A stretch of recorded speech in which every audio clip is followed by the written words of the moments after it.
A paz do Senhor, povo de Deus. Sou o pastor Marcos André e esse aqui é o nosso canal Clube da Teologia.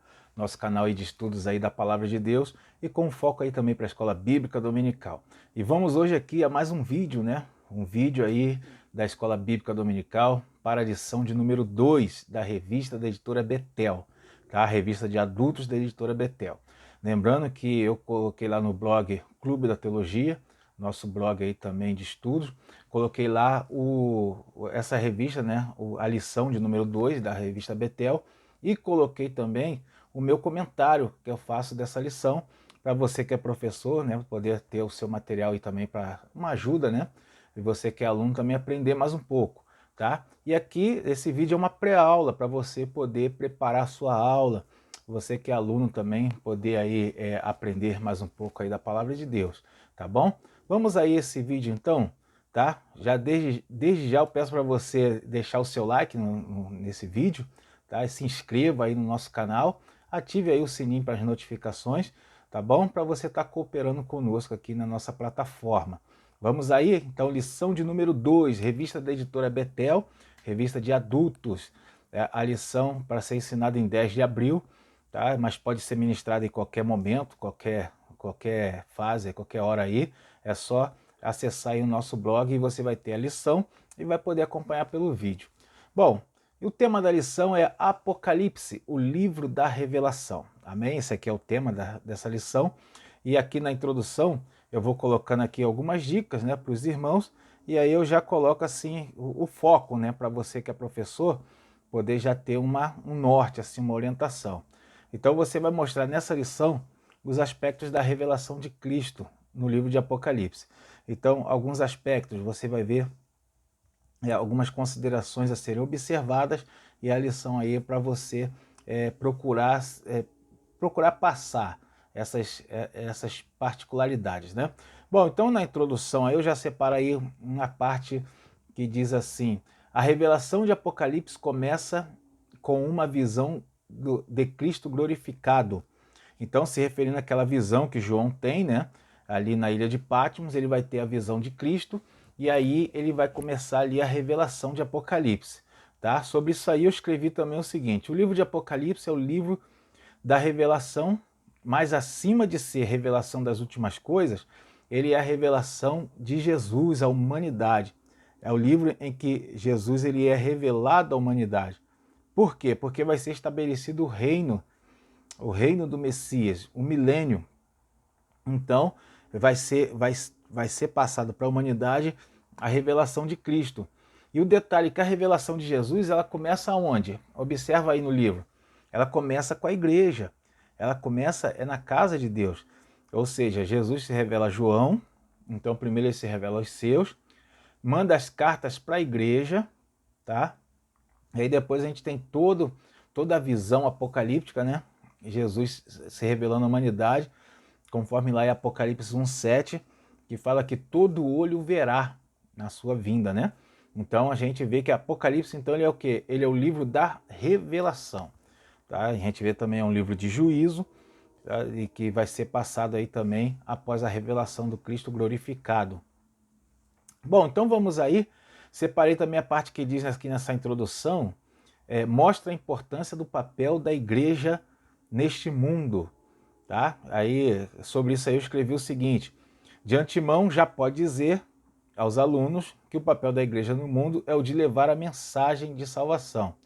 E a escatologia de Apocalipse nos mostra que Jesus virá e que o mundo será palco de grandes transformações, tá? Então, quando a gente vê aqui mostrando qual é o papel da igreja no mundo, aí vem logo a pergunta, né? Qual é o papel da igreja no mundo? Claro, o papel da igreja no mundo é levar a mensagem de salvação ao mundo. Esse é o papel da igreja. A gente é referência no mundo porque a gente leva essa mensagem. E devemos ser referência porque estamos trabalhando para que as pessoas sejam convencidas dessa mensagem. Como é que eu posso pregar uma mensagem se eu mesmo não viver essa mensagem? Então, o meu trabalho todo aqui na Terra, todo ele, é para levar a mensagem do amor de Deus ao coração das pessoas. Então, aonde eu estiver, as pessoas têm que ver em mim um portador dessa mensagem, porque esse é o papel da igreja, esse é o meu papel. Bom, então vamos ao primeiro tópico. O primeiro tópico ele tem como tema o seguinte: a revelação do Apocalipse. E aqui o primeiro subtópico 1.1, balançou aí a câmera. O primeiro tópico 1.1, ele fala o seguinte, né? Deixa eu passar aqui. Ah, tá. O tema desse tópico é a autoria do livro, né? A autoria do livro de Apocalipse. Vamos lá. Separei aí a parte que diz assim, ó. O primeiro verso responde detalhadamente sobre a autoria e destino do livro de Apocalipse. Revelação de Cristo, Jesus é o centro, Jesus Cristo é o centro do livro. Tá? Então, a gente vai ver no Apocalipse quem é o autor de Apocalipse. De imediato alguém pode falar assim, João. Mas a gente vai ver nesse estudo que João ele é o que registra. O autor de Apocalipse é Jesus. Né? Jesus ele é o autor de Apocalipse. É como uma pessoa ditando, né? Eu coloquei isso aí também lá no blog. É como uma pessoa ditando um livro para o outro escrever. Quem é o autor? O autor é quem tem as ideias, o autor é quem ditou, né? E o outro que escreveu? O que escreveu é o que faz o registro somente, tá bom? Não, mas não tem crédito? Claro que tem crédito, tanto que vai o nome de João no livro, né? Bom, então vamos aí. Separei também a parte que diz assim, ó. As notificou a João, seu servo, escritor humano, tá? Entre parênteses. Aqui é o seguinte, né? A gente sempre ouve, sobre isso eu escrevi, que a gente sempre ouve que João escreveu o Apocalipse. Não é errado falar assim que João escreveu o Apocalipse, não tem nada de errado nisso. Assim como não tem nada de errado falar que Moisés, que a lei é de Moisés, né? Não há também nada de errado, a lei de Moisés. Mas a gente sabe que quem passou a lei foi Deus. Então é lei de Deus, né? Então João escreveu o Apocalipse, não é errado falar. Mas a gente sabe que o autor é Jesus e João é o escritor, né? Continuando, no 1.2, tem como título, segundo subtópico, a tríplice bem-aventurança, subtópico 1.2, né? Esse daí, separei a parte que diz aí, é o único livro do mundo cujo autor sempre está presente toda vez que se lê, tá? Aqui é uma afirmação do comentarista, mas a gente sabe que tem pessoas que lê um livro bíblico e não sente a presença de Deus, né? Tem pessoas que vai ler e não vai sentir nada. É porque a Bíblia vai te dar o que você está procurando. Se você estiver procurando na Bíblia a presença de Deus, vai ter a presença de Deus. Agora, quem lê a Bíblia com um tom crítico,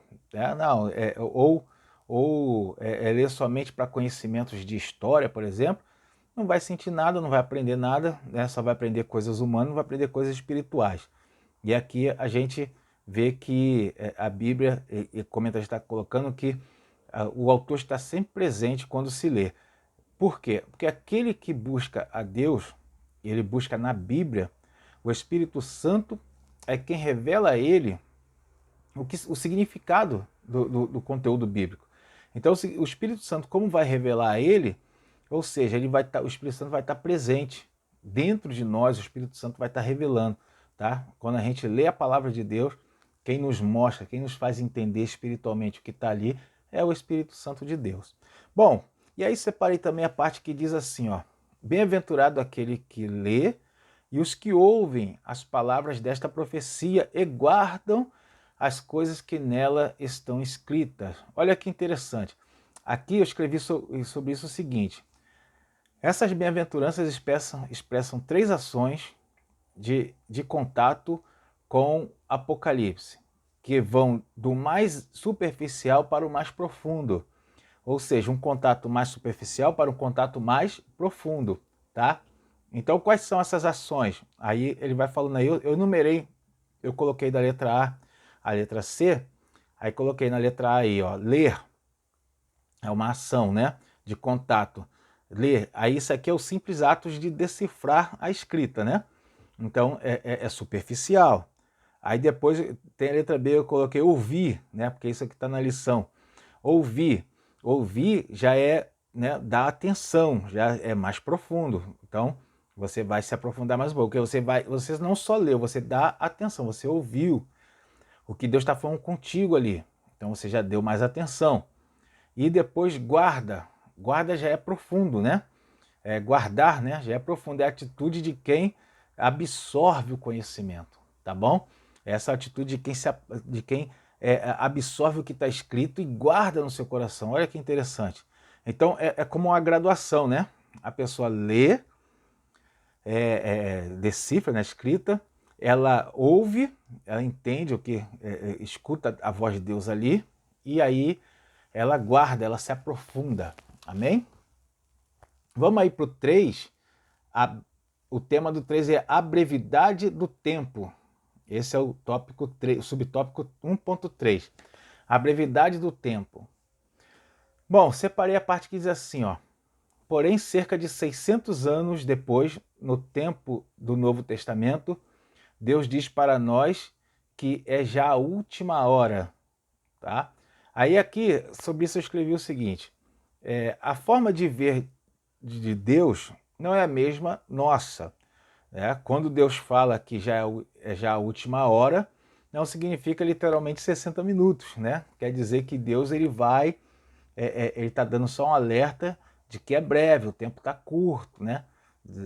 Está dando esse alerta, tá bom? Não quer dizer que vai ser 60 minutos, né? Quando eu falo última hora, pode ser daqui a 10 anos, 20, 30, 40, 50, 100 anos, não sei, tá bom? Apenas a ideia é de que é curto o tempo, que é uma ideia de alerta, né? Para as pessoas estarem prontas. Porque se não fosse isso daqui, irmão, pensa um pouquinho, você. Às vezes alguém vai falar assim, por que Deus faz isso? Por que Deus falou lá com Jesus Cristo que seria breve? Por que Deus falou dessa forma? Você imagine se Deus não falasse, se Jesus não falasse que já estava às portas, que já estava já chegando o momento. Se Jesus não falasse aquilo, Jesus chegou a falar certa feita que muitos que estavam ali não passariam pela morte se não visse o Filho do Homem, tá? Então deu a ideia, eles entenderam que Jesus ia voltar naquele período da igreja primitiva, entendeu? Então, mas na verdade Jesus estava falando que alguns veriam Jesus de novo, como foi o caso de João, né?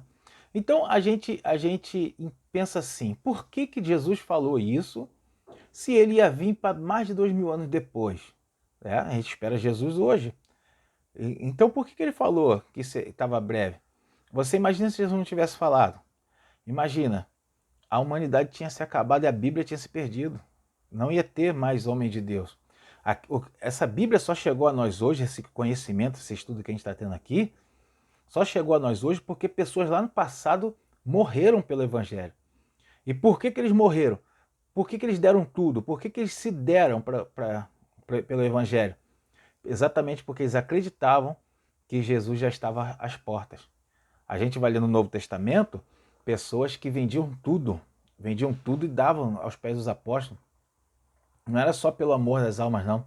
É porque eles acreditavam que não ia precisar daquilo, de mais nada, porque Jesus já estava voltando, né? Eles entendiam dessa forma, tá? Então a gente vê que o Evangelho só está de pé hoje por causa dessa profecia, porque foi falado em Apocalipse que é já a última hora, tá bom? Continuando, né? No tópico 2, a visão da igreja é o tema desse tópico. O 2.1, o tema é as 7 igrejas da Ásia. Aí aqui eu separei a parte que diz assim, ó. Pai, Filho e Espírito Santo dão à igreja graça e paz, 2 elementos fundamentais e insubstituíveis para a vida da igreja. Sobre isso aí eu escrevo o seguinte: esses 2 elementos, graça e paz, são os maiores presentes de Deus à humanidade, né? Para todos nós. Graça é o que? É o favor imerecido, né? Nós não merecíamos, Deus nos deu. E paz é o que nós alcançamos por meio de Jesus Cristo. A paz com Deus, né? Não é paz com o mundo. A paz com Deus. Então, esses são os 2 maiores presentes que a gente recebe de Deus por meio do Senhor Jesus, né? Esses dois presentes a gente recebe por meio da salvação em Cristo, tá? Bom, continuando aí, separei a parte que diz assim, ó, elas são também as primeiras a receber a revelação do Apocalipse. Elas quem? As igrejas, né? Aí, então, sobre isso eu escrevi o seguinte: notamos no teor dessas cartas que o Senhor tinha a intenção de apontar problemas daquelas igrejas que são pertinentes até os dias de hoje. Ou seja, a intenção de Cristo era que aquela mensagem ficasse registrada para nós olharmos para elas hoje e vermos os problemas da igreja, que já tinha naquela época e que tem hoje. E até pior, né, hoje, né? Mas a gente vê os problemas aí da igreja.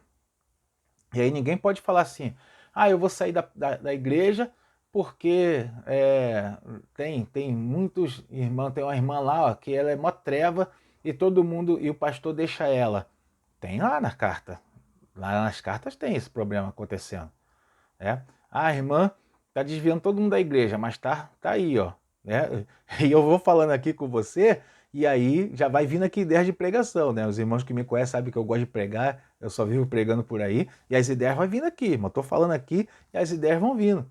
Né? Você que gosta de pregar também, pega aí, pega a sua parte aí, o que o Espírito Santo está te mostrando. Tá? Então a gente vê que aqueles problemas da igreja primitiva tem hoje. Então ninguém pode chegar hoje e falar assim, eu vou sair da igreja por causa disso, eu daquilo. Porque os crentes da igreja primitiva eram supermen, super crentes? Será que eles eram os top? Não, não é. Eles eram pessoas como nós. E aí por que hoje o irmão não aguenta uma provação, não aguenta uma perseguiçãozinha? Com o mesmo problema que existia na igreja primitiva que tem hoje. E detalhe, a gente pode até dizer que os de lá eram piores do que os de hoje. Porque além de todos aqueles problemas, ainda tinha a perseguição. Ainda tinha o risco deles morrerem, de ver a família morrer. Tá? Então ninguém está desculpado. Você que está pensando em sair da igreja, irmão, se liga aí com Deus aí. Não sei não se você não vai estar justificado não, tá? Não vai estar justificado não.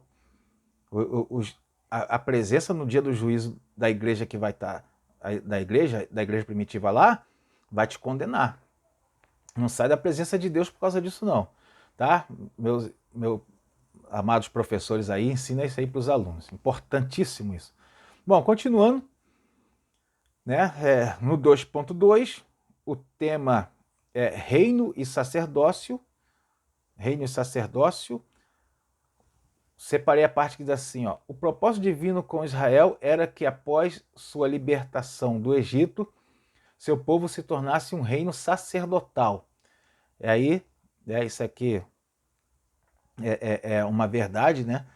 Só que tem um detalhe aqui que é importante a gente observar. Quando fala que o propósito divino era que o povo se tornasse um reino sacerdotal, aí alguém vai falar assim, você professor fica ligado nisso, alguém vai falar assim, então Deus falhou no propósito? Deus falha? Que negócio é esse? Deus falhou? Não é bem assim que Deus falhou. Havia um projeto, um propósito, mas só que isso aí leva em conta o coração do povo. E Deus ele dá ao homem o livre-arbítrio. Então Deus não vai fazer nada, não vai te obrigar, não vai botar uma espada no seu pescoço e fazer você te tratar como marionete, né? Fazer você fazer o que ele quer. Não é bem assim. Deus vai respeitar o teu livre-arbítrio. O povo não quis. E aí o que aconteceu? Deus fez a promessa e enviou Jesus Cristo, tá? E aí essa salvação, esse sacerdócio passou para toda a humanidade. Continuando, separei a parte também que diz aí, ó, mas após a consumação da obra redentora de Cristo na cruz, sua ascensão e descida do Espírito Santo, a igreja é identificada com os termos sacerdócio real. Né? Tem vários termos aí, né? Nação santa, povo adquirido. E eu separei sacerdócio real e povo adquirido. Vamos ver sacerdócio real. Sacerdócio real se refere ao sacerdote que é da família real. É simples assim. O que é um sacerdócio real? A pessoa que exerce o ofício de sacerdote sendo da família real. E quem é? Quem é? Quem será? A igreja, você, né? Você é um sacerdote de Deus e é da família real. O que é ser da família real? É da família do rei. Você é da família de Cristo. Então você é um sacerdócio real. Amém? Esse é um termo designado para a igreja hoje. Vamos continuar aí? E povo adquirido. Povo adquirido dá uma ideia de pertencimento, né? Quando fala que nós fomos adquiridos, significa que nós fomos comprados. Ou seja, nós fomos comprados por um preço. Então isso aí dá ideia de legitimidade na nossa aquisição. Porque tudo que é comprado é legítimo, de propriedade legítima, porque foi comprado, porque foi adquirido por compra. Então, por isso, se refere à igreja dessa forma. Nós fomos comprados, qual foi o preço? O preço de sangue, o preço do sacrifício de Jesus na cruz. A igreja foi comprada. Amém? Por isso é chamado de povo adquirido. Graças a Deus. Vai você gosta de pregar, pega aí, vai pegando aí os subsídios da pregação aí. Uma vez eu fui convidado para ministrar, foi até numa comunidade lá do Rio de Janeiro. Eu fui pregando nessa comunidade e aí o tema era esse, né? Vós sois geração eleita, sacerdócio real, nação santa, né? Povo adquirido. E aí eu não sabia muito bem o que pregar, aí eu fui nessas, cada uma das expressões aí dos termos, eu fui, né, passando, e aí foi uma benção, foi uma glória, graças a Deus. Vamos aí para o 2.3, muito interessante isso aqui. 7 castiçais de ouro. Foi que João viu ali na visão, né? Separei a parte que diz assim, ó. O ouro é metal, por excelência, e aponta para a glória e majestade de Cristo. Aqui é o seguinte, eu acrescentei na analogia aqui, né? Porque essa analogia que o comentarista colocou, ela não tem na Bíblia. E a que eu vou falar também não aparece muito clara na Bíblia, mas ela dá mais uma ideia melhor, né? Quando ele fala que viu o castiçais, né? 7 castiçais de ouro. Aqui é o seguinte, qual era a função do castiçal? O castiçal, ele era objeto colocado para iluminar, né? E cada castiçal representa ali a igreja, as 7 igrejas da Ásia, 7 castiçais, 7 igrejas da Ásia. Opa, então pega aí. Se o castiçal era para iluminar, as 7 igrejas da Ásia era para quê? Para iluminar, né? O castiçal é uma peça que ele comporta várias lâmpadas, ou, né, se for velas, se for lamparina, várias lamparinas, várias velas, entendeu? Olha aí, mais uma mensagem para se pregar, né? Você vê então que ele, assim como a igreja tinha vários membros, o castiçal tem várias luminárias, né? É por aí, então. Tá? Continuando aí, vamos ver aqui mais aqui. Separei também a parte que diz assim, ó, em seu ministério terreno, Jesus afirmou ser a luz do mundo. João 8,12. E deu esta mesma missão à sua igreja. Tá? Essa parte aí que eu separei, sobre isso eu escrevi o seguinte. As igrejas da Ásia, pelo menos 5 delas, estavam perdendo a capacidade de ser luz. E Jesus as alertou e repreendeu. Tá? Então isso aqui é importante a gente salientar, que aquelas igrejas estavam perdendo capacidade, eram 7 igrejas, né?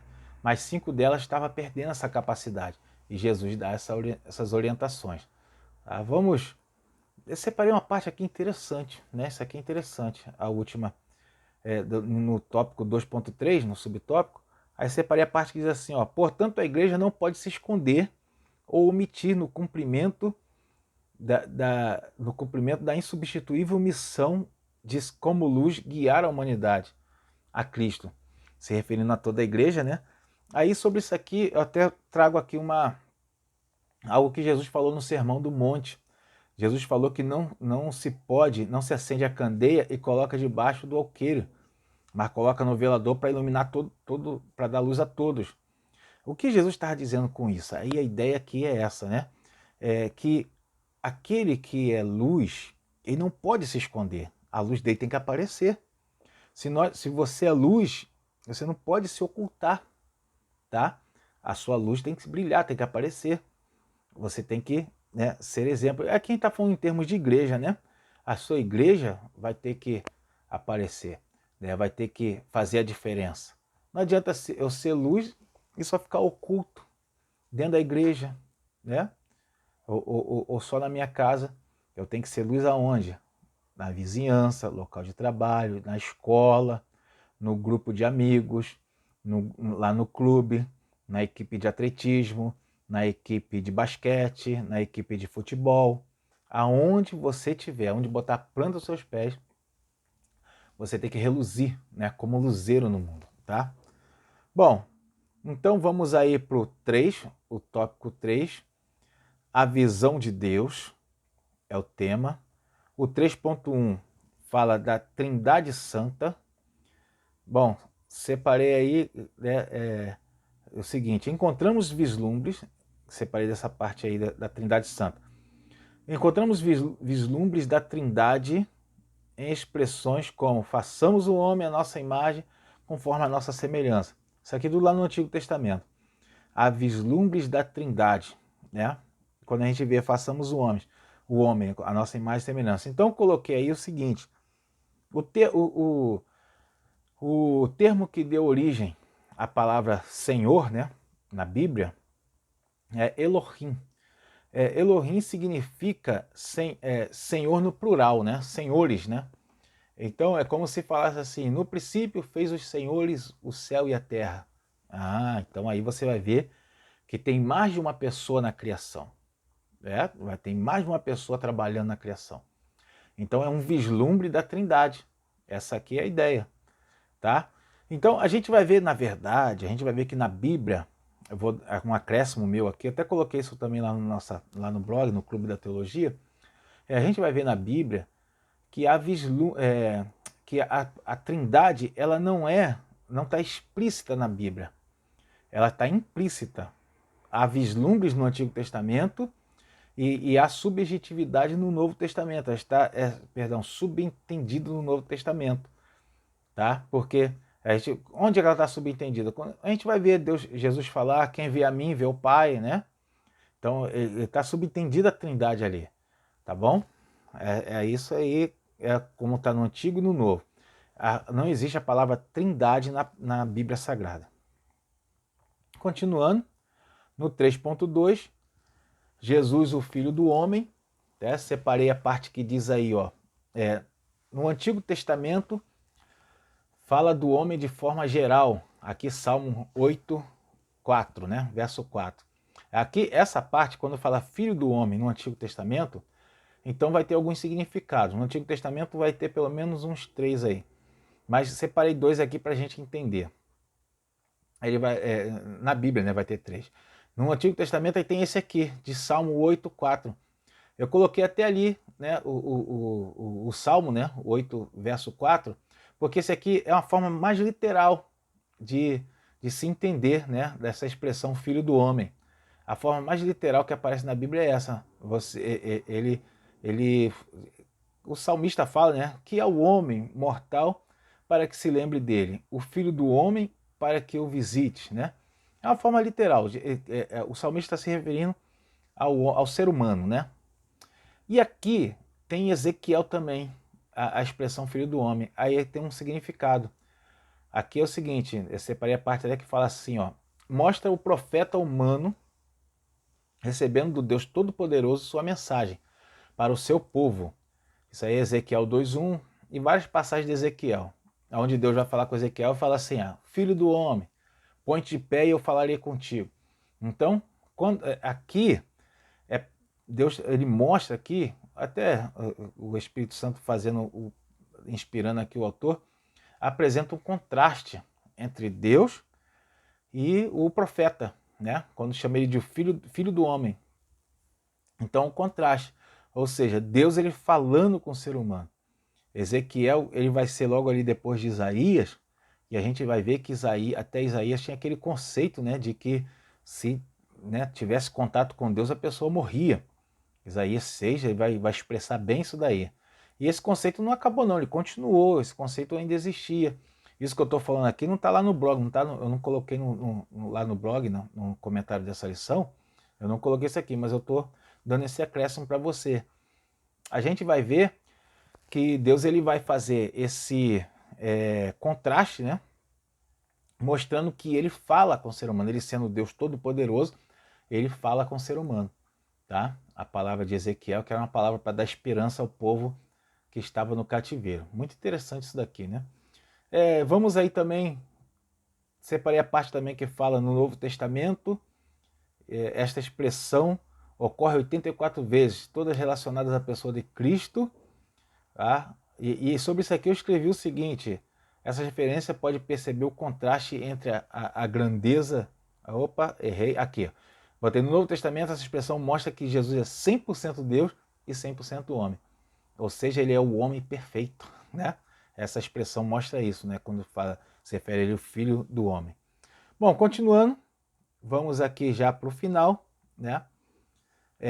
Separei a parte no 3.3, onde fala a visão de Cristo glorificado. Separei a parte que diz aí assim, ó: a sua cabeça e cabelos eram brancos como a lã branca, como a neve. Apocalipse 1,14. Mostrando a visão de Jesus e o cabelo branco como a lã. Aqui está falando que mostra a sua honra e eternidade. Aí eu acrescentei, botei outra coisa aí que eu entendi, né? Que você pode usar como acréscimo ou substituir mesmo que está na lição, porque parece ser bem coerente. A gente vai ver que na época que João escreve Apocalipse, o ancião nas igrejas ou na cidade, ele era pessoa de autoridade. O ancião não era só um velho idoso que ficava pros cantos jogando baralho na praça, não era isso não. O ancião tinha a função de autoridade, tá? Os anciãos de uma cidade, o ancião da igreja, era a função de autoridade. E aí a gente vai ver que Jesus ele é apresentado como um ancião, né, na visão de Apocalipse, ou seja, uma pessoa com a mais alta autoridade. E a gente vai ver em Daniel, como uma das referências usadas, que ele é mencionado ancião de dias, mostrando ainda a mais alta autoridade, ancião de muitos dias, bem avançado em idade. Né? Bom, meus irmãos, então aqui é isso. Nós vamos encerrando aqui essa aula. Obrigado você ter compartilhado, estar conosco aí até agora, tá? Não esqueça de dar o seu like, compartilhe esse vídeo, né? Recomende a outras pessoas. Peço aí você, professor, então faça aí a sua conclusão, né? Veja, faça a revisão com os alunos, comente os pontos mais importantes, tá?